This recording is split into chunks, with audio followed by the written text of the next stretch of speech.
மாநிலத்தினுடைய முதலமைச்சருடைய வீடு கொளுத்தப்படுகிறது, அமைச்சர்களுடைய வீடு கொளுத்தப்படுகிறது, கட்சி நபர்களுடைய வீடு கொளுத்தப்படுகிறது, சூறையாடப்படுகிறது.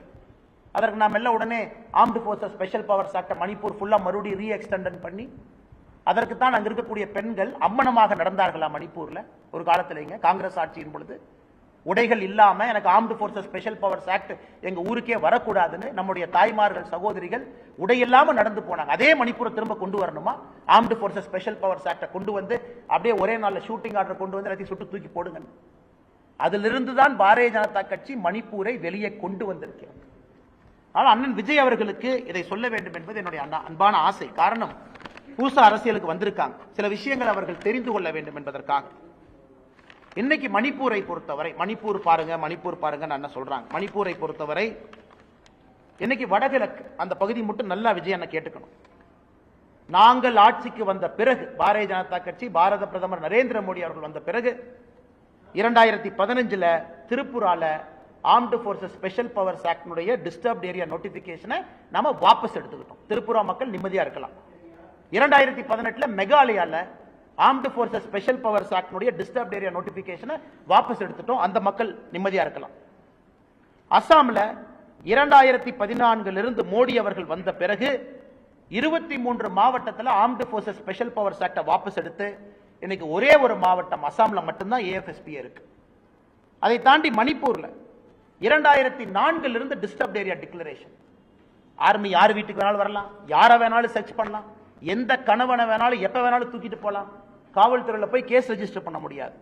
2004 இருந்தத 1/4/2022 மணிப்பூர்ல அதை வெறும் 15 போலீஸ் ஸ்டேஷன் லிமிட்டுக்குள்ள சுருக்கி அதையும் மத்திய அரசு வாபஸ் வாங்கியிருக்காங்க. நன்றாக புரிந்து கொள்ள வேண்டும். இதற்காகத்தான் வடகிழக்குல தாய்மார்கள் நிர்வாணமாக அந்த கோரமான காட்சியை நம்ம பார்க்க வேண்டிய சூழ்நிலை. நிர்வாணமாக நடந்து போனாங்க. எங்க மாநிலத்தில் armed forces special powers act கொண்டு வராது. அருணாச்சல் பிரதேசில் இன்னைக்கு 3 மாவட்டத்தில் 16 போலீஸ் ஸ்டேஷன்ல இருந்துச்சு, 9 தாலுகா எக்ஸ்ட்ரா இருந்துச்சு. அது இன்னைக்கு 2 போலீஸ் ஸ்டேஷன் லிமிட்டுக்குள்ள அருணாச்சல் பிரதேசம் சுருங்கி இருக்கிறது. நாகாலாந்தில் 1995 இருந்த டிஸ்டர்ப்ட் ஏரியா நோட்டிபிகேஷனை முற்றிலும் எடுத்திருக்கின்றோம். அதே மாதிரி விஜய் அண்ணனுக்கு இன்னொரு அன்பான என்னுடைய அறிவுரையும் கூட. இல்ல பாரதிய ஜனதா கட்சி இங்க இருக்கிறாங்க, இந்துத்துவ கட்சி, இந்து கட்சி, தமிழ்நாட்டில் அப்படியே பிஜேபி இந்து கட்சின்னு சொல்லிட்டோம்னா அப்படியே கிறிஸ்தவர்கள் இஸ்லாமியர்கள் ஒன்னாயிருவாங்க, வாக்கரசியல் நன்றாக இருக்கும். கோவால 25% கிறிஸ்தவர்கள், 8% இஸ்லாமியர்கள் 3வது முறை ஆட்சியில் இருக்கின்றோம். மணிப்பூர் 53% மீத்தி டிரைபு, 16% குக்கி டிரைபு, அதுல 2017 ஆட்சியில் இருக்கின்றோம். மெகாலயா 74% கிறிஸ்தவர்கள், 4% இஸ்லாமியர்கள்.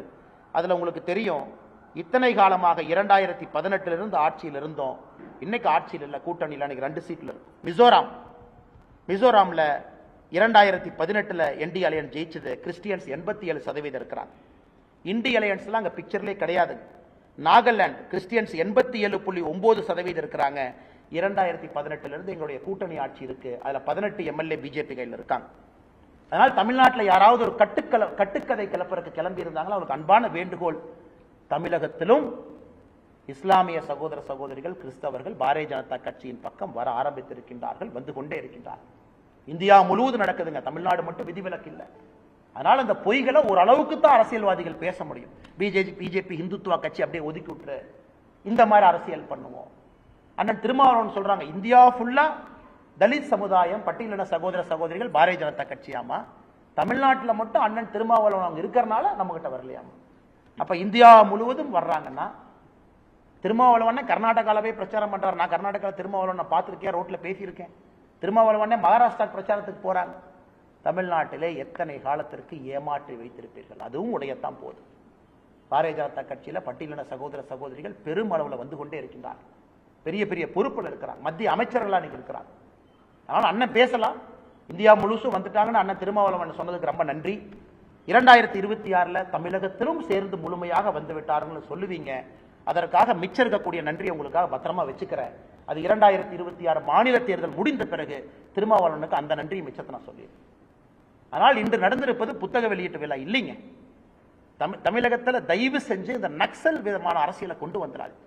இந்த பீமா கொரகன் வயலன்ஸ்ல மிக முக்கியமான பேச்சு, அதாவது ஒரு ஒடுக்கப்பட்ட சமுதாயத்திற்கு திரும்ப உரிமை கிடைக்க வேண்டும் என்றால் மொத்தமாக கொளுத்தித்தான் அது கிடைக்க வேண்டும் என்றால் அதற்கும் தயார் அப்படிங்கிறாங்க. அதில் மிக முக்கியமாக அவங்க நடத்தக்கூடிய பத்திரிகையில் எழுதுறாங்க, if there is exploitation there should be rebellion and if there is no rebellion then it is better than the city burns to ashes before sunrise. இந்த பேச்செல்லாம் மேடையில் பேசப்பட்ட பேச்சுக்கள் அடுத்த நாள் நடந்தது. அதனால தயவு செய்து அன்பான வேண்டுகோள் பத்திரிகை நண்பர்களுக்கு, நம்ம இஷ்யூ போடுற எல்லா நண்பர்கள் மைக்கெட் தானே இதை பற்றி கருத்து இல்லை, மேடையில் யார் இருந்தா எது கருத்து சொல்லுங்க. லாட்டரி அதிபருடைய மருமகனை பத்தி கருத்து சொல்ற அளவுக்கு இந்த கட்சி தரம் தாழ்ந்து சென்று விட்டதா? காந்தியவாதியா? ஒரு தலித் குடும்பத்தில் பிறந்து ஒரு எழுச்சி ஏற்படுத்தணும் வந்திருக்கிறாங்களா? பறவைகள் பறக்க பறக்க எச்சத்தை கீழே போடுவது போல அரசியல்வாதிகள் சில பேர் கட்சி மாறுறாங்க. அதற்கெல்லாம் பாரதிய ஜனதா கட்சி கருத்தை சொல்லி எங்களுடைய தரத்தை நாங்கள் தாழ்த்தி கொள்ள வேண்டுமா? 2021 தேர்தலுக்கு சபரீஷனோடு 509 கோடி ரூபாய் மாமனாரனுடைய பணம். மன்னராட்சி என்னைக்கு சொல்றீங்களா? மன்னராட்சியை கொண்டு வந்தது யார்? மன்னராட்சி உறுதுணையாக இருந்தது யார்? விசிகே கட்சியில சேர்ந்து துணை பொதுச் செயலரோட பதவி வாங்கிய வாழ்த்து முதல்ல யார்கிட்ட வாங்கினீங்க? சல்னை அடுத்தான வாழ்த்து வாங்கினீங்க. ரெண்டே சிரிச்சுட்டு போஸ்ட் கொடுக்கலையா? ஆளும் கட்சிக்கு எதிராக இருக்கக்கூடிய ஓட்டை பிரிப்பதற்கு சதியா இது?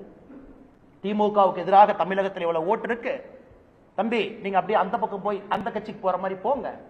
திமுக தொடர்ந்து ஆட்சியில் இருக்க வேண்டும் என்றால் திமுகவுக்கு எதிராக இருக்கக்கூடிய மக்கள் ஓட்ட மூணா பிரிப்போம். அதற்காக இது திமுக நடத்துற சதியா? அந்த லாட்டரி அதிபருடைய மருமகனை வெளியனுப்பிச்சு கட்சி தாவி ஒரு நெரேட்டிவ் செட் பண்ணி ஓட்ட பிரியும். இதையெல்லாம் தமிழக மக்கள் பார்க்கத்தான் போறாங்க. எதற்காக நான் இவ்வளவு ஓப்பனா பேசுறேன்னாங்க, மக்களுக்கு தெரியணும் ஆனந்த் தெல்தும்படை யாருன்னு தெரியும், பேக்ரவுண்ட் என்னன்னு தெரியும், எதற்காக 4 வருஷம் ஜெயிலில் இருந்தாருன்னு தெரியும், அவர் தம்பி யாருன்னு தெரியும். ஆனால் விகடன் நிறுவனத்திற்கு அன்பான வேண்டுகோள், 1008 பிரச்சனைகள் இருந்தாலும் கூட நேஷனல் செக்யூரிட்டியில காம்ப்ரமைஸ் பண்ணாது. சந்திரோயாவை கூப்பிடுங்க, வெளியிடுங்க, விஜயா வாங்க சொல்லுங்க. யார் புத்தகத்தை வெளியிடுவதற்கு தொகுப்பதற்கு எவ்வளவு பெரிய நிறுவனங்கள், தொகுப்பதற்கு எத்தனை பேர் தமிழகத்தில் அம்பேத்கர் ஐயா அவருடைய கொள்கைகளை பின்பற்றவங்க எத்தனை ஆயிரம் பேர் இருக்கிறாங்க. எங்கள் கொள்கைகளை ஏற்றுக்கொள்ளாதவர்கள் அத்தனை ஆயிரம் பேர் இருக்காங்க. அவங்களை கூப்பிட்டு வெளியிடுங்க. அதனால் பெரிய விழாவாக நடத்தி அல்ல கான்ட்ரோவர்சியலா பேசி அதில் 2 கருத்துக்கள் ஏற்று 2 பேருக்கு திரிக்கிறத பாரதிய ஜனதா கட்சி வன்மையாக கண்டிக்கிறோம், மிக வன்மையாக. தயவு செஞ்சு மணிப்பூரை பத்தி யாராச்சும் பேசுறீங்கன்னா, நான் எந்த வேலையாக இருந்தாலும் சரி, அண்ணன் விஜயாக இருந்தாலும் தமிழகத்தில் இருக்கக்கூடிய அரசியல் தலைவர், நீங்க மணிப்பூர் வர அன்னைக்கு நான் வர்றேன், நான் மணிப்பூர் கூட்டிட்டு போறேன். பாரதிய ஜனதா கட்சி உங்களை அழைத்து செல்லும். மணிப்பூர்ல இருக்கக்கூடிய பாரதிய ஜனதா கட்சி எந்த இடத்தை பார்க்கணும் நான் கூட்டிட்டு போறோம், பார்ப்போம். கலவரம் யார் வந்தது? பாரதிய ஜனதா கட்சி உருவாக்கிய கலவரம் அது. மியான்மர்ல இருந்து யாரை புஷ் பண்ணிட்டு இருக்காங்க? சைனா மியான்மருக்கு ஏன் உதவி செய்யறான்? ஜியோ பாலிடிக்ஸ் அங்க என்ன நடக்குதுங்க? மணிப்பூர்ல எவ்வளவு ட்ரக் சீசர் நடந்திருக்கு என்டிஏ ஆட்சிக்கு பிறகு பாரு. காங்கிரஸுடைய மொத்த 10 ஆண்டு கால ஆட்சியில, காங்கிரஸுடைய மொத்த 10 ஆண்டு கால ஆட்சியில 2004 இருந்து 14 வரை வடகிழக்குல மொத்தமா ட்ரக்ஸ், எல்லா மலையிலையும் ட்ரக்ஸ், எல்லா மலையில விளைவிக்கிறாங்க. அதை நம்ம கோல்டன் ட்ரையாங்கிள் சொல்றோம். அந்த ஏரியா காங்கிரஸ் ஆட்சியில மொத்தமா 768 கோடி ரூபாய் ட்ரக்ஸ் சீஸ் பண்ணி 2006 இருந்து 13. நம்முடைய ஆட்சியில 21,000 கோடி ரூபாய் ட்ரக்ஸை சீஸ் பண்ணிருக்கோம். நடக்கிறது என்ன? ட்ரக்ஸுக்காக பிரச்சனை. மலை மேல விளைவிக்கிறவங்கள இந்த முதலமைச்சர் நடவடிக்கை எடுக்கிறாங்க, பத்தி எரியுது, அட்டாக் நடத்துறாங்க. அது கிறிஸ்டியன் வெர்சஸ் ஹிந்துவா மாறுது, ட்ரைபலா மாறுது. அதனால தயவு செஞ்சு விகடன் போன்ற மேடையில் பாரதிய ஜனதா கட்சியினுடைய அரசியல் கருத்துக்களை, எதிர்கருத்துக்களை பேசுவதையும் நாங்கள் வன்மையாக கண்டிக்கிறோம். அது புத்தகம் தான் நீங்க நடத்துறீங்க. நீங்க காமன் நியூட்ரல் ஒரு ஜேர்னலிஸ்ட் தானே நீங்க பத்திரிகையில் எழுதுங்க, விமர்சனம் பண்ணுங்க, அதை ஏத்துக்கிறோம். உங்க மேடையில் எதுக்காக ஆசிரியர் உட்கார்ந்து இருக்கணும்? வர்ற போற பேச்சாளர் சும்மா பாரதிய ஜனதா கட்சியை கிரிட்டிசைஸ் பண்ணுவோம், நார்த் வெஸ்ட் சவுத் பண்ணுவோம், இது ஓட்டு கொடுக்கும் நீங்க நினைச்சீங்கன்னா எதற்காக விகடனுடைய ஆசிரியரோ பப்ளிஷரோ பதிப்பாசிரியர் எதுக்கு அந்த மேடை மேல உட்காரணும்? அதனால் தமிழகத்தினுடைய மக்களுக்கு பத்திரிகையாளர் சந்திப்பு மூலமாக நாங்கள் சொல்லிக் கொள்வது, தயவு செஞ்சு தமிழ்நாட்டில் இந்த மாதிரி அரசியல் நமக்கு வேண்டாங்க. ஆமாம், ஜாதி பிரச்சனை இருக்கு, எல்லாம் சேர்ந்துதான் சரி பண்ணணும். ஆக்கப்பூர்வமான முறையில் ஜனநாயகத்தில் தான் சரி பண்ணுமோ தவிர துப்பாக்கி ஏந்தியவர்கள் மேடையிலே வந்து பேசி நமக்கு அறிவுரை சொல்லும் அளவுக்கு தமிழகம் தரம் தாழ்ந்து போகும். மன்னராட்சிங்கிறாங்க. நான் தொடர்ந்து சொல்வது இதுதான், தமிழகத்தில் நடப்பது ஒரு குடும்ப ஆட்சி. ஒரு லெவலுக்கு மேல குடும்ப ஆட்சி பார்த்தீங்கன்னா வெளியிருந்து பார்ப்பதற்கு ஒரே குடும்பம் திரும்ப திரும்ப வந்தால் இது போன்ற விமர்சனங்கள் வரத்தான் செய்யும். ஆனா மன்னராட்சி நடக்குதான்னு கேட்டீங்கன்னா இல்லை. மக்கள் ஓட்டு போடுறாங்க, தேர்ந்தெடுக்கிறாங்க, எம்எல்ஏ ஆகிறாங்க. முதலமைச்சருடைய விருப்பம் யார் துணை முதலமைச்சர் ஆக்க வேண்டும் என்பது முதலமைச்சருக்கு முழு அதிகாரம் இருக்கு, ஆக்குறாங்க. இன்னைக்கு தமிழகத்தில் நடப்பது குடும்ப ஆட்சி. அதை எடுப்பதற்கான முழு வேலையும் பாரதிய ஜனதா கட்சியில் இறங்கி இருக்கின்றோம். கீழே இருப்போம், முழுமையாக நாங்கள் பாடுபடுவோம், அதில் எந்த மாற்று கருத்தும் இல்லை.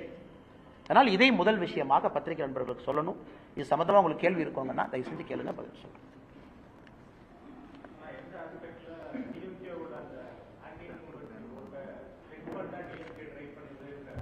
ஆனால் ஒரு யூகத்தை உங்க முன்னாடி வைக்கிறேங்கண்ணா. நேற்று வரை நண்பர்கள் அந்த இவரும் அங்க இருக்கக்கூடிய தபரீஷனும் ஒன்னா போறாங்க, சுத்துறாங்க. 2021 ஸ்ட்ராட்டஜி ஒன்னா போடுறாங்க. பெண் அமைப்புக்கெல்லாம் தனித்தனியா டிஎம்கே ஒரு பெண் அமைப்பு ஒன்று வச்சிருக்காங்க, அதை ஆரம்பிக்கிறாங்க. அதன் பிறகு அப்படியே விசிகேக்கு போறாங்க. விசிகேல இருக்கும் பொழுது இந்த பிரச்சனையை பேசலையே. உங்களுக்கு திமுக பிரச்சனையா இருந்தால் விசிகே கூட்டணி கட்சியில் ஏன் போய் சேரணும்? ஏன் வேற கட்சியா தமிழ்நாட்டு இல்லையா? வேற யாருமே பட்டியலின சகோதர சகோதரிகளுக்காக வேலை செய்யலையா? எதிர்கட்சியில போய் ஜாயின் பண்ணலாமே. அதே கூட்டத்தில் இருக்கக்கூடிய கட்சியில ஜாயின் பண்ணி கன்டினியூ பண்றீங்க. திருச்சி மாநாடு போடுறீங்க, அதுக்கு தலைவர்களை கூப்பிடுறீங்க, அது ஸ்பான்சர் பண்றீங்க. அதன் பிறகு திடீரென்று திமுகவை விமர்சிக்க வேண்டிய காரணம் என்னன்னு தான் மக்கள் கேட்கிறாங்க. அப்ப என்ன நீங்களா சேர்ந்து நாடகம் ஆடுறீங்களா? இது திமுக, திருமாவளவன், இந்த லாட்டரி அதிபருடைய மருமக 3 பேர் உட்கார்ந்து நீங்களே கேம் ஆடி புதுசா இந்த கட்சிக்கு ஒரு அனுப்பு, அந்த கட்சிக்கு ஒரு அனுப்பு, ஓட்ட பிரிக்கலாம். அது என்னுடைய ஐயத்தை வெளிப்படுத்துகின்றேன், மக்களுடைய ஐயத்தை. இல்ல நீங்க ஆக்ஷன் எடுங்க. ஏன் ஆக்ஷன் எடுக்கல? இல்ல ஒரு பேசுறது தப்பு. ஒரு சின்ன பையன் ட்விட்டர்ல ஒரு மெசேஜை போட்டா 10 நிமிஷத்துல தூக்குற கட்சி. முதலமைச்சர் அசிங்கமா பேசியிருக்காங்க. நாங்கள் பேசுவது வேறு, முதலமைச்சருடைய குறைகளை சுட்டிக்காட்டுவது வேறு. அப்ப மன்னராட்சின்னு அதே கூட்டத்தில் பண்றாங்கன்னா திருமாவளவன் ஏன் நடவடிக்கை எடுக்கல? அப்ப என்ன அர்த்தங்கன்னா இந்த கட்சிக்கு அவரு தலைவரா இன்னொருத்தர் தலைவரா? இதைத்தான் நான் கேட்கிறேன். ஆனால் நான் கேட்பது புத்தகத்தை வெளியிடுங்க, விஜயண்ணா பேசுங்க, எல்லாம் பண்ணுங்க, ஆதாரத்தின் அடிப்படையில் பேசும். சும்மா வாய்க்கு வந்தது மணிப்பூர் அப்படியே பேசிட்டு போயிடலாம். 2% கட்சி பரவாயில்லைங்க. எங்களை மாதிரி சாதாரண ஆட்கள் 2%, 4%, 6%, 12% எல்லாம் வந்துடும். கட்சி இத்தனை பேர் உழைச்சு கொண்டாந்துட்டாங்க. அடுத்து 30% போயிடும். ஆனால் சும்மா அப்படியே மேடையில் வர வேண்டியது ஒரு விகடன் போன்ற ஒரு முக்கியமான ஒரு பத்திரிகை அந்த மேடையில் அரசியல் பேச வேண்டியது என்னங்க அது? நான் இதுவரை மரியாதையாக தமிழகத்தில் எல்லோருக்கும் மரியாதை கொடுக்க வேண்டும் என்று தான் அரசியல் பண்றோம். ஆனா இது போன்ற பேசினா நம்ம தரவுகளின் அடிப்படையில் பேச வேண்டி வருதுங்கண்ணா. மணிப்பூரை பத்தி தெரியணும், ஜியோகிராபி என்ன, மணிப்பூர் ஹிஸ்டரி என்ன, மேப்ல எங்க இருக்கு, மணிப்பூருக்கும் மியான்மருக்கு எவ்வளவு தூரம், ஏன் அதை நம்ம ட்ரக் ட்ரையாங்கிள்னு சொல்றோம், எதுவும் தெரியாம மணிப்பூர் ஜியோ பாலிடிக்ஸ். ஏன் மணிப்பூர் பற்றியற வேண்டும் என்று சைனா நினைக்குது, ஏன் மியான்மர் நினைக்குது, ஏன் நம்ம கடுமையான ஆக்ஷனுக்கு போகாம இருக்கோம்னா? 2 ட்ரைபல் சண்டை போடுறாங்க, துப்பாக்கி சூடு நடத்தி நாளை காலையில குக்கியும் ஏற்றி நீங்க சமாதானப்படுத்திடுவீங்களா? இதெல்லாம் 100 ஆண்டுகளாக இருக்கக்கூடிய பிரச்சனை. மலை மேல குரூப் இருக்காங்க, மலைக்கு கீழே குரூப் இருக்காங்க. மலை கீழே இருக்கிற குரூப் மேல போய் நிலத்தை வாங்க முடியாது. அந்த பிரச்சனை தான் இந்த பிரச்சனை. ஹைகோர்ட் ஜட்ஜு தீர்ப்பு கொடுக்கிறார், ஒரு கம்யூனிட்டி ட்ரைபல் ஆக்க. இன்னைக்கு எல்லா விதமான விதத்தையும் கையாண்டு பிரச்சனைக்கு நார்த் ஈஸ்ட்ல அது தமிழ்நாடு மாதிரி கிடையாதுங்க. High tribal identity. சொந்த சீஃப் மினிஸ்டருடைய வீட்டை கொளுத்தும் போது நாங்கள் துப்பாக்கி சூடு நடத்தாம இருக்கோம். ஏன்னா துப்பாக்கி சூடு தீர்வு கிடையாது. அதற்கு மறுபடியும் நார்த் ஈஸ்ட் பத்தி எறியணும், மறுபடியும் தாய்மார்கள் உடை உடுத்தாம ரோட்டுக்கு வரணும், மறுபடியும் armed forces special powers act எடுங்கன்னு சொல்லணும். இது ஒரே நாள்ல ஏஎஃப்பிஎஸ்பியை கொண்டு ஆர்மி 10 காலத்தை இறக்கி ஷூட்டட் சைட் ஆர்டர் கொடுத்து 24 ஹவர்ஸ்ல கொண்டு வர தெரியாதாங்கன்னா? இது 20 ஆண்டுகள் கழித்து இந்த அமைதி வந்திருக்கு, இந்த பிரச்சனை வெடிக்கிறதுக்கு முன்னாடி. அதனால் கொஞ்சம் ஜியோகிராபி ஹிஸ்டரி தெரிஞ்சுக்கிட்டு பேசணும் என்ன நடக்குது. அதான் அன்பான வேண்டுகோளை தவிர வேற எதுவும் என்னுடைய வேண்டுகோள் இல்லைங்க. அதே போல லாட்டரி சீட்டுக்கும் போட்டோ போட்டி அப்படின்னு சொல்லி அண்ணா நான் ஏற்கனவே சொன்னது போல விஜய் அவர்களுடைய அரசியலை நான் வரவேற்கிறேங்கண்ணா. காரணம் ஒரு புதிய ஒரு குரல் வந்திருக்கிறாங்க, சினிமாவனுடைய உச்சத்தில் இருக்கிறாங்க, வரட்டும். நான் அந்த பிளாக் டிக்கெட் இதுக்குள்ள போக விரும்பலீங்கண்ணா. பட் நீங்க சொல்லக்கூடிய இன்னொரு நபர் இஸ் a proven player, கிளியரா 508 crore 2019 இருந்து 24 வரைக்கும் அவருடைய மாமனார் டிஎம்கே கொடுத்த எலக்ட்ரல் பாண்ட், மாமனார் கொடுத்தது 500. அந்த பீரியட்ல இவர் கூட இருக்கார், இல்ல ஸ்ட்ராட்டஜிஸ்ட். புகைப்படங்கள் இருக்கு, நீங்க செக் பண்ணலாம். ஸ்டாலின் அவர்களோட புகைப்படம் எடுக்கிறாங்க, எல்லாம் எடுக்கிறாங்க. இப்ப டிராமா பண்ண வேண்டிய அவசியம் திடீர்னு அண்ணா இவரு கருத்துக்கு என்ன கருத்தானுங்க? நான் தான் யோசிச்சேன், இவர் என்ன காந்தியவாதியா இல்ல அம்பேத்கர்வாதியா இல்ல கீழே ஒரு சாதாரண குடும்பத்திலிருந்து பிறந்து அவரே படிச்சு இல்ல விவசாய குடும்பத்தில் வந்திருக்கிறாங்க. மாமனாருடைய பேரு, மாமனார் பணம் இருக்கிற வரைக்கும் அங்க ஃபியூஸ் போகும்.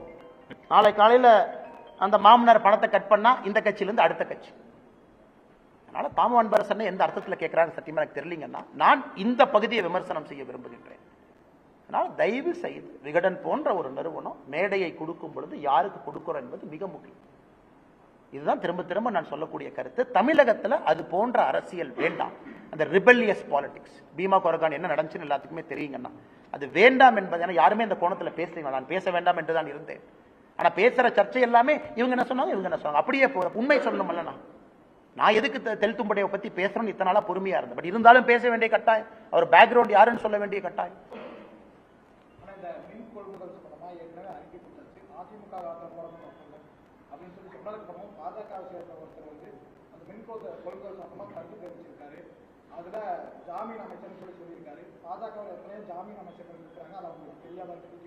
எனக்கு தெரியாதுங்கண்ணா. பாஜக இருக்கக்கூடிய ஜாமீன் அமைச்சர்கள் சத்தியமா எனக்கு தெரியாதுங்கண்ணா.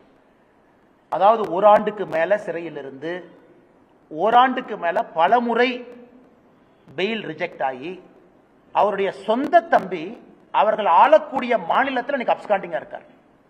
இவர் அமைச்சர், சத்தியப்பிரமாணம் எடுத்த அமைச்சர். இவருடைய சொந்த தம்பி வாண்டட் அக்யூஸ்ட் ஆஃப் இடி.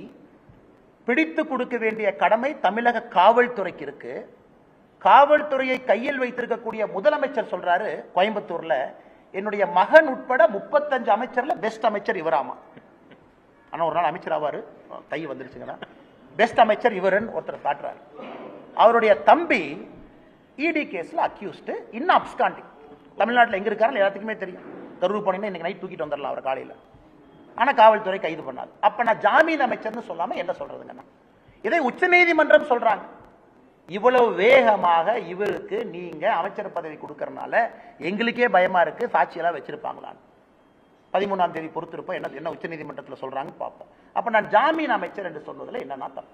ரெண்டாவது, நான் கேட்ட கேள்வி அதானி அம்பானி பிஜேபி நீங்க கொடுத்தீங்களே, சரி இது அதிமுக கொடுத்தாங்க, நான் கொடுக்கல. அதுக்கப்புறம் 77 கோடி ரூபாய் கொடுத்தீங்களே கமுத்தியில, அது என்னோட செகண்ட் அறிக்கையில் இருக்குங்கண்ணா. ஃபர்ஸ்ட் இதுல பெனால்டி சார்ஜ் 230 கோடி ரூபாய் கொடுத்தீங்களா, அதையே நீங்க காட்டல 530 கோடியோட, ஏன் மறைச்சீங்க? ரெண்டாவது இதுல இப்ப ஜெனரேட் பண்ண நீங்க ஆட்சிக்கு வந்ததுக்கு அப்புறம் ஜெனரேட் பண்ணதுல அதானிக்கு 77 கோடி ரூபாய் கொடுத்தீங்களே, அதுவும் செகண்ட் அறிக்கையில டாக்குமெண்டோட அதானியினுடைய ரிப்போர்ட்ல இருந்து அந்த பேராவை காப்பி பண்ணி ஆங்கிலத்தில் பேஸ்ட் பண்ணிருக்காங்கண்ணா. இதுல உருட்டல் மிரட்டல் எம்எல் அறிக்கை கொடுத்ததுக்கு எம்எல்ஏ கேஸ் போடுவாங்களா? யோ நீ எல்லாம் என் மேல கேஸ் போட்டு இடி கேஸ்ல உள்ள போன நீ எல்லாம் கேஸ் போட்டு எஃப்ஐஆர் வாங்கின என் தலை விதி இல்லைங்களா? 1 வருஷம் ஜெயில கம்பி என்ன. இதுல ஆக்ஸ்போர்ட் பல்கலைக்கு போய் படிச்சேன். என்னை பத்தி நான் தனியா ஆக்ஸ்போர்ட்ல படிக்கிறேன் எப்ப சொன்னேன் நானு? ஆக்ஸ்போர்ட்ல தனியா இருக்காச்சும் கிளாஸ் எடுப்பாங்களானே? ஆக்ஸ்போர்ட்ல ஒரு குரூப்ல போறேன். அது கூட போன 11 பேர் ரகசியம் எனக்கு தெரியும். வெப்சைட் போய் டைப் பண்ணிங்க, போன அன்னைக்கே வெப்சைட்ல போட்டிருக்கான், ஷெவ்னிங் குருக்கள் வெப்சைட்ல யார் 11 பேர் எல்லாம் இருக்கு, போட்டோ இருக்கு, எஃப்சிடிஓ ஆபீஸ் போங்க எல்லாம் போட்டிருக்கான். இது ஒரு விஞ்ஞானமா? இதுக்கு ஒரு அமைச்சர் வேணுமா? அதனால தான் நான் சொல்றேன், நான் ஆக்ஸ்போர்ட்ல படிக்கிற அதே நேரத்தில் இந்த ஜாமீன் அமைச்சரும் படிச்சார். எங்க படிச்சாரு? புலால் சிறையில கம்பி என்றதை படிச்சார். அவர் ஒரு பக்கம் படிச்சாரு, நான் லண்டன்ல படிச்சேன். அதனால ஃபெயிலான ஸ்டூடெண்ட் பாஸ் ஆன ஸ்டூடெண்ட் பார்த்து பொறாமப்படுறது நம்ம ஊர்ல சகஜம் தானா? அதனால கம்பி என்ற அமைச்சர் நீ பார்த்து பொறாமப்படுறாரு. கேட்ட கேள்விக்கு பதில் வரும். அதானி கொடுத்தியா இல்லையா? கொடுத்த ஒத்துக்க. இல்ல ஆட்சிக்கு வந்ததுக்கு அப்புறம் 77 கோடி ரூபாய் கமுதி ப்ராஜெக்ட் கொடுத்தியா இல்லையா? கொடுத்த ஒத்துக்க. அதை விட்டுட்டு சுத்தி சுத்தி இந்த வளைக்கிற வேலை என்கிட்ட விட்டுறணும். இந்த ஜாமீன் அமைச்சர் என் மேல கேஸ் போடு, தைரியம் இருந்தா என் மேல கேஸ் போடியா பார்த்தலாம். சரியான அப்பா அம்மா பிறந்த என் மேல கேஸ் போட்டு பார்த்தலாம். நான் தெளிவா கேட்கிறேன், தமிழ்நாடு அரசியல்ல ஒரு மாற்றத்தை பார்க்கணும். ஜெயிலில் இருக்கிற அமைச்சர் சொல்ற அளவுக்கு அரசியல் அந்த அளவுக்கு மோசமாயிருச்சு. சரியான ஆள் அந்த பொடியா பார்த்தலாம். நீ போடு கேட்க, நான் பாத்துறேன். நீ எங்க கூட்டிட்டு போவேன்னு பாத்துறேன். கூட்டிட்டு போடு, போலீஸ் உங்க கையில் இருக்கு, போடு. முதலமைச்சர் உனக்கு தான் நெருங்கிய நண்பர், நீ தான் ஒரு பையன் மாதிரின்னு சொல்றிய. மகனை விட முக்கியமான அமைச்சர் போய் சொல்லு, காலில் விழுது. ஆனா டிஜிபி சொல்லி மேல கேஸ் உள்ளவே பார்த்தலாம். நாயத்தை பேசினா இந்த ஊர்ல மிரட்டல். கேட்டா அமைச்சர் பதவி, கேட்டா அமைச்சர் பதவி, நாயத்தை பேசினா மிரட்டல். அதனாலதான் அந்த அறிக்கை ஸ்ட்ராங்கா கொடுத்தான். நான் மரியாதை கொடுக்கக்கூடிய ஆள். இந்த உருட்டல் மிரட்டலுக்குலாம் பயப்படுற ஆள். நான் ஊர்ல உட்காந்து ஆடு மேய்ச்சிட்டு இருப்பேன், அதுக்கெல்லாம் பயந்துதான் இங்க வந்து உங்களை அரசியல் பண்ணிட்டு இருக்கேன் பாரு. நான் இந்த மாதிரி ஆள்லாம் ஓட பண்ணுங்கிறதுக்காக தான் நான் தவமா எடுத்து அரசியலுக்கு வந்திருக்கேன். தவமா எடுத்து வந்திருக்கேன். நீங்க அப்படியே மிரட்டி உருட்டி அப்படியே மிரட்டி பார்த்துருவீங்க. நான் கேட்பது ஒரே ஒரு கேள்வி, இரண்டாவது முறையும் அதானி கொடுக்கலன்னு சொல்லுங்க. அறிக்கையை படிக்கிறதே கிடையாது. அத்தனை ஐஏஎஸ் ஆஃபீஸர் கூட இருக்காங்க. இவருக்கு எதுவுமே தெரியும். ஐஏஎஸ் ஆஃபீஸர் எழுதி கொடுக்கறதா அமைச்சர் படிக்கிறாங்க. என் அறிக்கையை தூக்கி ஐஏஎஸ் ஆஃபீஸர் கொடுத்தா டேஞ்சர் கொடுத்தா அவனே பார்த்து பண்ணி கொடுத்துருவான். அதை வந்து பிரஸ்ல ஒப்பிக்கணும். வேற அமைச்சருக்கு என்ன என்னை மாதிரி உட்காந்து டைப் படிக்கிற வேலையா? இங்க நான் சிங்கிள் மேன் ஆர்மியா உட்காந்து டைப் படிக்கணும், கூகுள் பண்ணணும், அதானி ரிப்போர்ட்டை பார்க்கணும், இத்தனை வேலை செய்யணும். எனக்கு ஐஏஎஸ் ஆஃபீஸர் இருக்காங்களா, செக்ரட்டரி இருக்காங்களா, எல்லாம் அரசியல் நண்பர்கள் இருக்கிறாங்க. அத்தனை ஐஏஎஸ் ஆஃபீஸர் வச்சிருக்கீங்க டேஞ்சர் கூட. ஒரு ஆள்கிட்ட கொடுத்து டைப் படிக்கணும், டைப் அடிச்சு அதானி கொடுத்தியா? கேட்ட கேள்விக்கே சொல்லாம ஆக்ஸ்போர்டு போனதை பத்தி நீ தான் உள்ளூர் ஸ்கூல்லயே படிச்சேன்னு எனக்கு தெரியாது. தமிழ் இருக்க வேண்டியதான். நான் ஆக்ஸ்போர்ட் போனதெல்லாம் பெருமையா சொல்லிங்க ஐயா. காமராஜர் ஐயா படிக்காதான் நான் பெருமையை எப்பவும் சொல்றேன். எனக்கு படிப்பு தேவைப்பட்டுச்சு, நான் படிக்க போனேன். யாராச்சும் நான் குறைஞ்சனா நோண்டுன்னா இன்னொருத்தர் படிக்க தப்புன்னு சொன்னா, எனக்கு அறிவு தேவைப்பட்டது, நான் தேடி போனேன். அதன் மூலமா என்னை மெருகேற்றிக் கொள்ள வேண்டும் என்று நினைக்கின்றேன். படிக்காதவங்களை தப்புன்னு எப்ப சொல்லியிருக்கணும்? நீ புலால் சிறையில் கம்பி எண்ணவெல்லாம் கம்பி எண்ணிட்டு இருக்கணும். அதை விட்டுட்டு இவன் ஆக்ஸ்போர்டு போனாரு, 11 பேர் போனாரு, அப்படி இப்படி. நான் எங்கேயாச்சும் போன கூட சொன்னேன், நீங்களா தான் கேள்வி கேட்குறீங்க. சீமானாங்கிட்ட போய் கேள்வி கேட்குறீங்க, அவர் பதில் சொல்றாரு. நான் எங்கேயாச்சும் கூட சொன்னேன் நான் ஆக்ஸ்போர்ட் போனேன்? நான் சொல்லாம தானே போனேன், நீங்களா தான் செய்தி போட்டேன். ஆனால் மறுபடியும் திமுக அமைச்சர்களுக்கு சொல்லக்கொள்ள விரும்புகின்றேன், மறுபடியும் நான் கிளாக்கை ரீவைண்ட் பண்ணி ஒரு வருஷத்துக்கு பின்னாடி போக விரும்பல. ஆரோக்கியமான அரசியலை பண்ணுங்க. நானும் ஆரோக்கியமான, இந்த தெருநாய் மாதிரி மோப்பம் பிடிக்காத வேலை. நாங்கள் ஆரோக்கியமான அரசியல் செய்வதற்காக வந்திருக்கேன். நீங்க பண்ண ஒன்னொன்னையும் மோப்பம் முடிச்சு டெய்லி தொலாவி பத்திரிகை நம்பர்கிட்ட கொடுக்கறதா என் வேலையை நினைச்சுதான் என் வேலை அது இல்லைங்க. என் வேலை எங்க ஆரோக்கியமான அரசியல் பண்றதுக்காக வந்திருக்கு. அது தயவு செஞ்சு மறுபடியும் பழையபடி ஒரு வருஷத்துக்கு முன்னாடி கொண்டு போய் விடாது. ஆனா ரொம்ப தவறுங்கண்ணா. இன்னைக்கு டிஜிபி கடிதம் எழுதியிருக்காங்கன்னா அந்த காவல்துறை அதிகாரிகள் மீது நடவடிக்கை எடுக்கணும். இரண்டாவது, அந்த குற்றவாளிகள் எல்லாத்தையும் பிடிக்கணும்.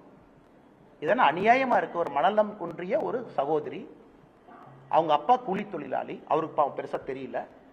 இது வந்ததுக்கு அப்புறம் போலீஸ் ஸ்டேஷன் போறாரு. போலீஸே கன்வின்ஸ் பண்ணி நீங்க கம்ப்ளைண்ட் இந்த மாதிரி எழுதுங்கன்னு டிராஃப்ட் பண்ணி வாங்குறாங்க. அதுல அக்யூஸ்ட் கூப்பிட்டு வார்ன் பண்ணி விடுறாங்க. தமிழகத்தினுடைய காவல்துறை எந்த அளவுக்கு அதல பாதாளத்திற்கு போயிருக்குங்கிறது இதை விட உதாரணம் எதுவும் இல்லைங்க. மனநலம் குன்றிய ஒரு சகோதரிக்கு தான் first right of protection state கொடுக்கணும். ஸ்டேட்னுடைய வேலை அது. ஏன்னா அவங்க ஹெல்ப்லெஸ், அவங்க உடம்பு அவங்க கையில் இல்லை, அவங்க கண்ட்ரோல்ல அவங்க உடம்பு இல்லை. யார் அவங்களை எப்படி பயன்படுத்துறாங்கன்னே அந்த சகோதரிக்கு தெரியாது.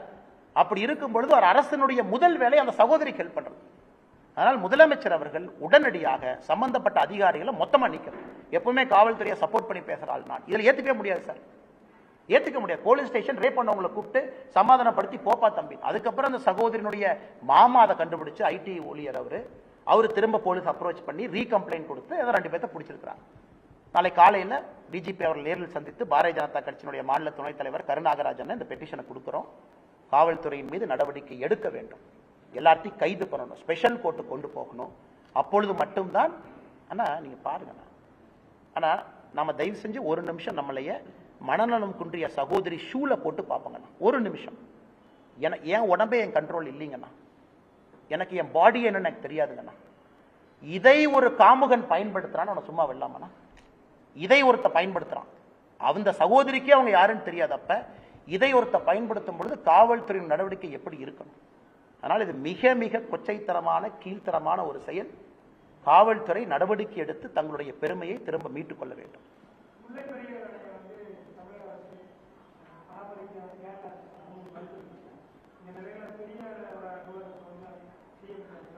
அண்ணா சாரிங்க அண்ணா, கொஞ்சம் வைக்கம் போறாரு.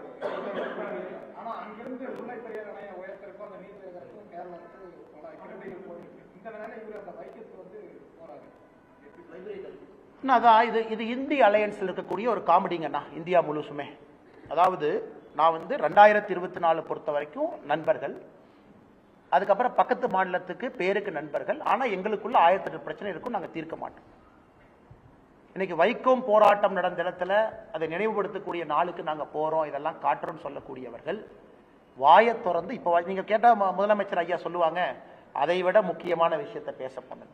லாஸ்ட் டைம் பெங்களூர் போயிட்டு வந்தாங்க, ஐயா எல்லாம் கேட்டீங்க, பத்திரிகை நண்பர்களான பேசுனீங்களானே, நம்ம காவிரி தண்ணி விட சொன்னீங்களா, அதை விட முக்கியமா பேச போனது. இப்ப முதலமைச்சர் அவர்களுக்கு ஞாபகப்படுத்துறோம், அவரோ ஒரு அமைச்சரோ செல்லும் பொழுது, ஐயா இதை விட முக்கியம் தமிழகத்துக்கு எது இல்லை, மதுரை பகுதி வைகை பாசனம் அந்த முழு பகுதிக்கும் இதை விட முக்கியம் எது இல்லை, தேனி பகுதி முழுசா இதை விட முக்கியம் எது இல்லை, தயவு செஞ்சு இதை பேசிட்டு வைக்கம் போராட்டத்துக்கு போய் ஸ்டேஜில் நீங்க கொடுக்குற ஸ்பீச் எல்லாம் கொடுத்துட்டு பத்திரமா வாங்கய்யா. தயவு செய்து கேரள அரசு குறிப்பாக தமிழகத்தினுடைய உரிமை எப்படி மறுக்கிறாங்கன்னு பேசி எழுத்துப்பூர்வமா கொடுத்துட்டு வாங்க, அப்ப நாங்க பாராட்டோம்.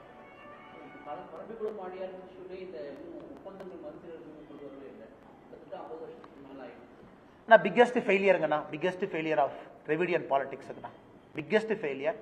தமிழகத்தினுடைய விவசாயத்தை அதல பாதாளத்துக்கு எடுத்துட்டு போனோம். யாரு வேணாலும் சொல்லிட்டு, ஆளுங்கட்சி எதிர்கட்சி இல்ல, நாங்க ஆட்சிக்கு வந்ததுக்கு அப்புறம் பாசனத்தை அதிகப்படுத்திட்டோம், டேம் கட்டணும், நாங்க வந்ததுக்கு அப்புறம் நீர்நிலைகளை உயர்த்தி இருக்கிறோம், ஒன்றும் கிடையாது.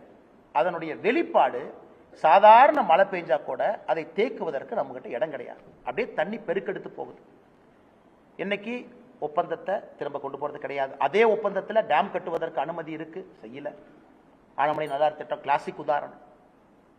அதை நானும் இங்கே கோயம்புத்தூர் பாராளுமன்ற தொகுதியினுடைய வேட்பாளராக என் தலையை உள்ள விட்டுருக்கு. மாநில அரசு செய்ய வேண்டியது நீங்கள் செய்ய மாட்டீங்க, மத்திய அரசு எடுத்துகிட்டு போகிறேன். அதற்கான முயற்சியும் ஒரு பக்கம் போட்டுகிட்டே இருக்கேன். இந்தியாவில் எங்கேயுமே இந்த அநியாயம் கிடையாதுங்க. ஸ்டேட் கவர்மெண்ட் ப்ராஜெக்டை சென்ட்ரல் கவர்மெண்ட்டுக்கு நம்ம தூக்கிட்டு போகிறோம். அதனால் பெரிய ஃபெயிலியர் இவங்க ரிவரை மேனேஜ் பண்ணுறதுக்குன்னா நீர் மேலாண்மையை உயர்த்தியது பிக்கஸ்ட் ஃபெயிலியர். இரிகேட்டட் ஏரியா கீழே கொண்டு வந்துட்டாங்க, டேம் கட்டில் வரக்கூடிய மழையெல்லாம் அப்படியே கடலுக்கு ஓடுது. அதனால் இதை தனியாக ஒரு நாள் நம்ம பேசுவோங்கன்னா இதுக்கு தனியாக ஒரு செஷன் வச்சு பேசுவோங்க.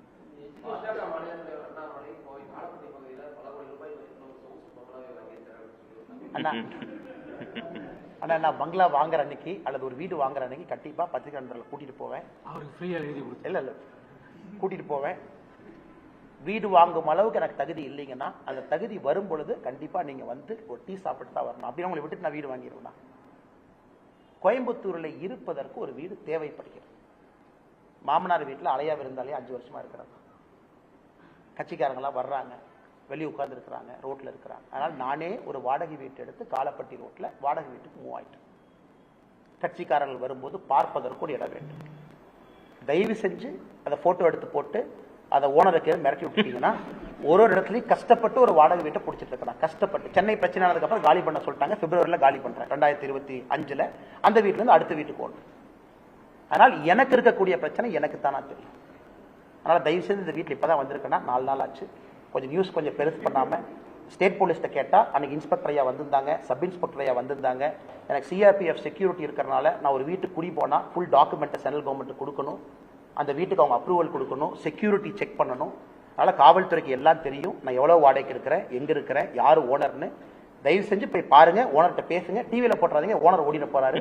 அடுத்த வீட்டுக்கு இன்னும் 3 மாதம் ஆகும். அப்படியாங்கண்ணா? ரொம்ப சந்தோஷம். அந்த ஓனர் போட்டோவை போடாத வரைக்கும் எனக்கு சந்தோஷம் தான். ஏன்னா ஸ்டேட் கவர்மெண்ட் இங்க இருக்கிறாங்க, லோக்கல் சப் இன்ஸ்பெக்டர் அங்க இருக்கிறாங்க. பத்திரிகை சப் இன்ஸ்பெக்டர் போய் அண்ணாமலை என்ன வீடு கிரகப்பிரவேசம் பண்ண முடியாது, நீங்க வாடகைக்கு குடி போகும்போது பால் தான் காய்ச்ச முடியும், வந்தீங்களான்னு கேளுங்க. அவரே எஸ்ஆர் பாரு, அவரே வந்தம்பாரு. எதுக்கு வந்தீங்க? இந்த சிஆர்பிஎஃப் வீடு பார்க்க வந்தாங்க, லோக்கல் போலீஸை கூப்பிட்டு வந்தாங்க. ஆனா வாடகைக்கா அவர் விலைக்கு வாங்கினாரா? அவரே சொல்லுவாரு வாடகைக்கு. அதுக்கு மேல ஓனர் போட்டோவுக்கு போட்டாங்கன்னா கஷ்டப்பட்டு அந்த வீடு கிடைச்சிருக்கு. ஆனா நான் ஜோக்குக்கு சொன்னா கூட இது ஒரு அரசியல்வாதிக்கு இருக்கக்கூடிய பிரச்சனைங்க. அது குறிப்பா எனக்கு இருக்கக்கூடிய பிரச்சனை. காரணம் ஊழலை பத்தி நிறைய பேசுறேன். அப்ப எல்லா இடத்திலும் நம்ம மீது தாக்குதல் நடத்துவது சாதாரணம் தான். இருந்தும் இந்த கடினமான பாதையை நானே தேர்ந்தெடுத்திருக்கேன். அதை பயணம் செஞ்சுதான் ஆகணுங்கன்னா அதை தப்பிக்க முடியாது.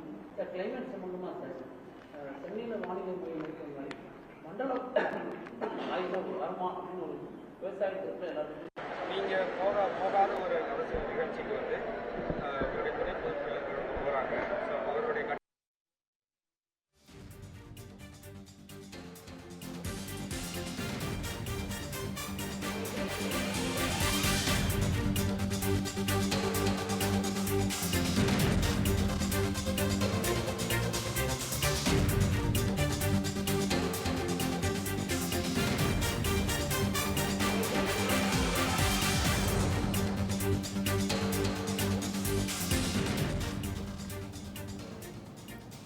பாஜக மாநில தலைவர் அண்ணாமலை கோவையில் செய்தியாளர்களை சந்தித்து வருகிறார். நேரடி காட்சிகளை நாம் பார்த்தோம். பல்வேறு விஷயங்கள் குறித்து அவர் கருத்து தெரிவித்தார். திருமாவளவன் கட்டுப்பாட்டில் விடுதலை சிறுத்தைகள் கட்சி இல்லை என்பதை அவர் தெரிவித்தார். விசிகாவின் தலைவர் ஆதவ் அர்ஜுனாவா திருமாவளவனா என்ற கேள்வியையும் செய்தியாளர்கள் சந்திப்பின் போது பாஜக மாநில தலைவர் அண்ணாமலை முன்வைத்தார். அதேபோன்று மணிப்பூரில் உள்ள கள நிலவரத்தை அறிந்து கொண்டு தமிழக வெற்றிக் கழக தலைவர் விஜய் பேச வேண்டும் என்ற கருத்தையும் முன்வைத்தார். தமிழகத்தில் குடும்ப ஆட்சி நடைபெறுகிறது என்று கடுமையாக சாடிய பாஜக மாநில தலைவர் அண்ணாமலை தமிழக காவல்துறையின் செயல்பாடு அதள பாதாளத்தில் உள்ளது என்றும் தெரிவித்தார்.